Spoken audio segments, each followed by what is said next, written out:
What's up, disc golf fans? We're here at the Red, White, and Boom. Drew Gibson, Eric Oakley on the mic. We're here for the back 9 of the Red, White, and Boom first round at McGregor Park. This is going to be a pretty birdie or die course, so you're going to see a lot of drives and a lot of putts. So hopefully we get some birdies right off the bat. Yeah, hole 11's actually the hardest hole on the course by probably 300 feet. So you want to just throw a disc way up there and have it either crash the tree up here on the right that you're seeing or end up on this hill, but getting a disc up here is a very, very good shot. I only see a flex shot getting there. Here I try to throw, like, it was ripping left to right wind, so I tried to throw a disc that would just like hold in that wind, and it just got pushed out and ended up being a whole nother hole I had to play because I threw it so far to the left. But it's definitely not something you're looking for. Dutch can improve on that. Dutch gets it more turned over. Never got that hook up mine did. A little cut roll, probably a little 100-foot up shot. Easy up and down for Dutch. Patrick is always so smooth when he looks to throw some distance, so he's not trying to push it too hard, but he pulls it inside. So he'll have not an easy up and down, but I mean, this is going to be the first time in the round where you guys are actually throwing some approaches. Yeah. Izak absolutely blisters this disc. I mean, man. Yeah. Get in it. Yeah, I mean, he throws the shot you dream of throwing. Absolutely. Like I said, that's the shot that flex shot that just hooks up. And he didn't do either of the two things I thought someone would do. He didn't throw it into the tree, and he didn't throw it up on the hill. He absolutely parked it. Just pure. Patrick throws, 15 feet up on the hill. Have a nice little putt for par. Dutch doing Dutch things. Running from 125 feet. Yeah, Dutch doesn't throw up shots. He jump putts. Here I am just throwing a soft little nose-up harp shot, just trying to keep it close here. Just get through the hole, get on to the next one, see if we can keep on scoring. That's a bonus birdie. Gets that one to stay in there. He had a little bit of a rough front 10. Had a few spit outs, a few missed putts. It's nice to see him get back on track right here and get in this front 9 pretty solid. Well, that's definitely a hole that'll get you going and get you motivated. It's definitely, I don't think there was many 2s on the hole during the whole tournament, so that's a good one to get.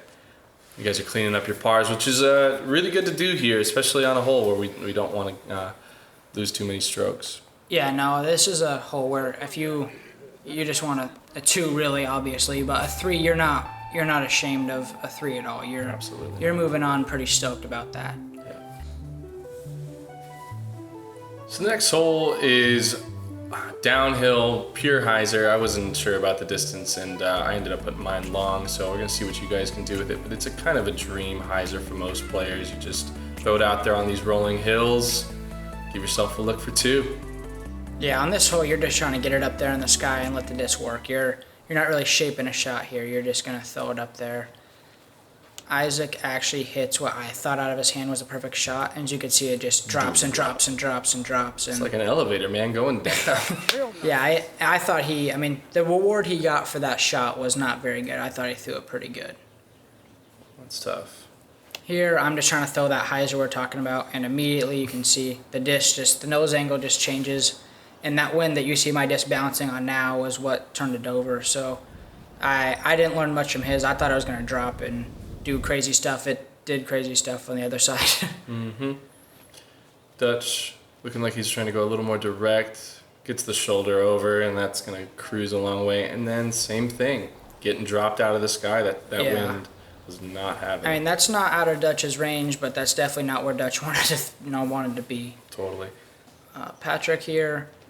I think Patrick's throwing a world, and he does the same thing I do. He just lets that wind get a hold of it, and at that point on this hole, that disc is never coming back. It doesn't matter what you throw. So we're going to be out, trying to make either 80-footers or just be happy with our 3s on this hole. Mm-hmm. These are good to make, but you can't expect them. Yeah, I putted more of a lollipop on that than an actual putt, but... You fluffed it up there. Patrick... I want to say he's probably just, going to walk away with this 3 and be pretty happy with that. Izak's been known to make these. Ooh, good height, everything, good speed. He just pulled it a little right. Dutch, doing Dutch things. Day, dude. Smooth stroke on the jumper. When you see him at that range, you just have a feeling it's gonna ring them up. Yeah, I've played a lot of competitive rounds like this with Dutch, and he's made almost more jump putts than anybody besides Ricky Wysocki. Ricky doesn't jump though. No, we won't talk about that. Well, Here we up are. some pars. Yeah, we're just trying to get to the next one here. Just tapping them in. At this point in the round, these next couple holes are pretty friendly. So you're just going to try to be making your shots happen. And when you're not getting your birdie, you just need to make sure you get that par so you're not losing strokes to the rest of the field. Totally. So Dutch picks up the lone 2 there on an absolutely nasty putt. Like I said, that drive wasn't probably what he was wanting, but obviously it wasn't as bad as the rest of the group. Hole 13, it's just a downhill. Basically, the only shot I see here is a Spikeiser.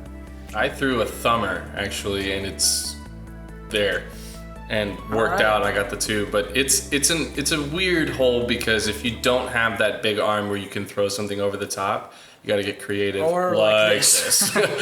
Yeah, Dutch put it on a good angle, but you could see that wind's ripping for us right here, and Dutch's disc just never really had a chance to do anything. It just kind of, that wind, the angle that he landed on, the wind were just battling each other the whole time, and as you can see, I mean, he threw it a good 80 feet past the basket. Isaac's throwing the more conventional route for this hole, I would say. Just launching it way up there, letting it spike in. Yeah, I mean, you're not upset with that shot at all in this hole. Never. And the hyzer's completely there. I a guy on my card threw a sidearm spike hyzer out the left gap, and there's actually 2 gaps that filter down. So if you don't have it and you have that more traditional sidearm play, it's there. But this is the feature card. You got guys who have enough arm strength there. They're just gonna put Patrick something does over the more of top. like a flex, like stall shot here, which honestly from the tee pad surprised me. He has the power to go up and over on a hyzer. He's just maybe more comfortable with the stall shot, but that's uncharacteristic for Dutch right there. That it was online, but Dutch is usually catching a little more metal than that. Patrick, same kind of thing. Yeah, I mean, Pole's see if getting a Isaac lot of can love. capitalize here. Oh, barely low. 2 here feels pretty good. Watching the rest of your card, put them low. That's high enough. Yeah. Successful again. Yeah, I told myself after they all missed low, it was a pretty good tailwind, as you saw, like Dutch's roller, it was just getting pushed. I just told myself, just don't leave it low. If you're gonna miss, make it spit out or make it hit the top. Just don't limp it into the rim. Just make sure you commit to the putt. So I let go of that, and I honestly thought it was high, and I was like, you know what? Hey, you mission accomplished. You didn't just dump it right into the rim. So. That's taken an unfortunate 4, but going out of bounds, it's pretty much the ways to take 4s on this course. So you got a pretty solid lead on this card, but coming into the hole 14, this one plays back all of that dark mulch that you see plays as out of bounds. So this is a really good golf hole. You have to throw a good shot. There's a turnover, there's a sidearm. I bet there's a spike hyzer, but you're bringing that OB into play. So you're gonna see some good shots here. Yeah, this is a hole where you're challenging skills here. This isn't a hole where you're just gonna be able to kind of wing it and get a putt. And you murdered that sidearm. I harnessed my inner Wysocki here and There you go. tried to throw it out of bounds or something. I don't know what I did happened. the exact same thing. I Yeah. was a lot closer to the OB than you were. I just told myself, I said, don't limp it right. Isaac. T-bird, most likely. Those are nice. I mean, that's a beautiful flex shot right there. Love a putt. Yeah, he's gonna have probably 33, 34 footer. He's gonna have a good downhill look at the basket. He'd be probably throwing a pretty similar line. Yeah, Patrick thought he hung it out a little bit to the left, but that disc is so flippy. It did the same thing. I mean, he's right there, 25 feet, looking uphill at the basket. Dutch opting for the sidearm. Yeah, I mean, he absolutely threw the shot you want to throw. Correct. I think he corrected off of your line, Yeah. seeing you push it too long, which is a good thing to do. Watch when other people are playing so you can get a good read. Yeah, this is a putt. I lofted it up there, and I thought I made it. I let it go, and I hit my spot perfect. I hit the height. I let it go, and I was like, man, no, that's in there. And I was chasing it down. Isaac with the 2 uncharacteristic misses in a row. Ooh, Dutch had a successful one there. That's in. He's going to put a 2 on the scorecard. Yeah. Obviously, you're happy with that, though. You're not going to the next tee pad shaking your head. You know, You've already forgot about it. You're just like, 2, sick. Patrick, oh my. That's the second one we've seen in this round with these guys lip out like that. It's crazy. Yeah, here I am trying to tap in for 3. Just get the hole over with. Right over the rim. Maybe that extra leg kick got it in there. Yeah. It's the body perfect English. form. That's next level, Drew. Yeah, I'm so good with my feet I can control with the disc after I let it go. It's a good skill. iMac trying to figure out his putting woes a little bit, and that's something you got to do in the round. You just got to remind yourself of the things you got to do. That's what they're good too here. Yeah.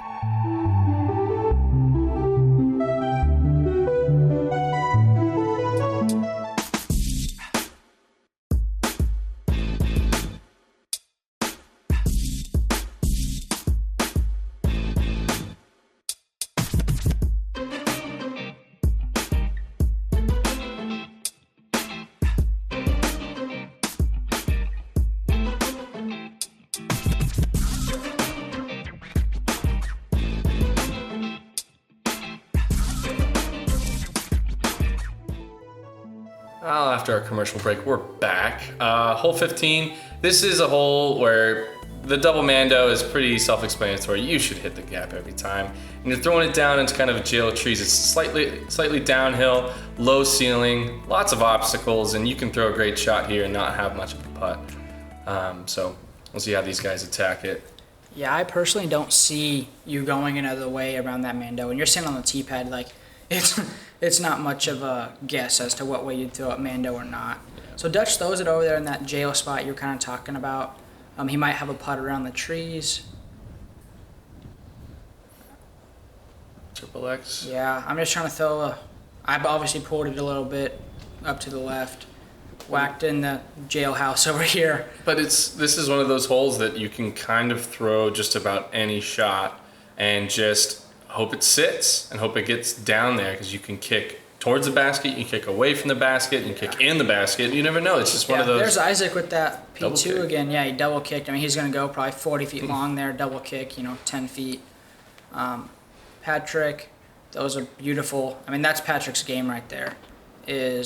Again, he whacked that thing, but he hit that line pretty good. Maybe not the right distance control. Here we go. So as you see, I'm in the jail. And oh no, dude! Put on a little circus show. Yeah. Getting robbed. Yeah, I don't know really what happened there. I didn't know it fell out until Dutch. Everyone went, oh yeah, and then I turned. Dutch goes, oh no, and I was like, what? And I heard it flop on the ground. I'm like, oh, that's a bummer. But on that hole, to be honest with you, that shot, it's just a little downhill birdie hole. You don't want to be over there. I played that hole to be 10 feet away, not 30-foot sidearm. So totally, really to have it fall out a little bit and not capitalize isn't the most heartbreaking thing in the world. These guys looking to clean up 3 birdies. Yeah, Izak, there you go. Isaac's so confident. He's had a few putts here, but he's still putting them in on the rim. I made sure the basket knew I was there on that one. Putting it in. So you got a 2-stroke lead now, which is you've lost a couple strokes here, but it's not you're probably not thinking too much about it. So no, I'm not. I'm trying to play this course. This course is it's not demanding in a challenging way. It's demanding as every shot you know what you need to do, and that what you need to do is get a 2. So I'm just out there trying to throw the best shot I can or make the best putt I can in order to do that. And as you said, Dutch just got 2 strokes in the last 2 holes on me, but I'm not really thinking about that. I'm just thinking about finishing this round strong. This hole is actually really cool. We're throwing from the building downhill over into an island green over a brick wall. The hole is not very far, but this is definitely one of the cooler holes on the course. I heard someone maybe aced it today. I know, this hole's really easy. You just throw it in one shot. Oh, you were the one. I was the one. Oh, okay. That's cool, dude. Good job. Yeah. Just pop the shield similar to Isaac's line and Patrick's line. Yeah. Looking just like that. Just happened to catch the chains. Patrick again, a little too far on the distance control, but hits the tree for a nice little butt. I'm just trying to throw my straight harp here, pull it a little bit to the right, It's gonna do harp things. Yeah, I mean, that was going to be in bounds, hit the tree or not, but the tree gave me a nice little kick. 28-footer. Gotta have it. Did that count? Was that successful? That was a good one. You put it just over the rim. All right. Those are the ones that you know that aren't going to get too much action. If you put it too high, you can always have a chance of falling out. You liked that one. I do. Okay. I like when you make putts, Drew. So Patrick here, I think he's doing the upside down thing again. All day. Just trusting his putter. He's fun to be around. He's on the course. He's really encouraging to everybody. Dutch here, doing the same upside down putt. Just trying to get the two. Trevor in the background, rooting on his buddy Dutch. Yeah, they're good buddies. And Izak absolutely parks it. Seems good. Yeah, all twos there. I mean, that's a hole that you're stepping up to thinking, all right, birdie, unless you're Eric. And then you're like, oh, I'm just going to ace it. Yeah, cool. Get in the basket. Is that good? So 17 is a blind shot. It's shorter than you think, but very easy too short if you don't throw the right shot. But it's okay. I think this is one of the hardest under 250-foot holes I played on tour all year. Not because the trees, not just because the uphill and downhill is so severe that you'll watch our shots here, and we're basically just throwing it into the abyss, hoping that wherever it lands is good. And that sounds crazy for being a 200-foot hole, but not being able to see where you're going even remotely, you're kind of just throwing in the dark here. So you're trusting the disc, you're trusting your ability, and that you know that you threw a good shot. So yeah, Dutch and Izak are right there. I mean, that's pretty ideal. Patrick, let's see if he can match their throws. Patrick said he threw a suspect here. Yeah, he got a little higher than the other guys, but I mean, those are ideal. Seems good. Throwing that harp, shield harp. Kind of throwing Patrick's line. I walked up there and saw the hole, and everyone clapped for Patrick's shot, so I figured I'd try to do the same thing. I only landed 10 feet from him, so I was pretty happy with that. I was really scared on this putt. As you can see, the basket's leaning, and it almost spit out. Stepping up to that, I was like, please, come on, just stay in there. And as you saw, it almost flipped right out the back. So just happy to capitalize on that right there. These other guys should have some nice cleanup. Izak puts it right in the heart.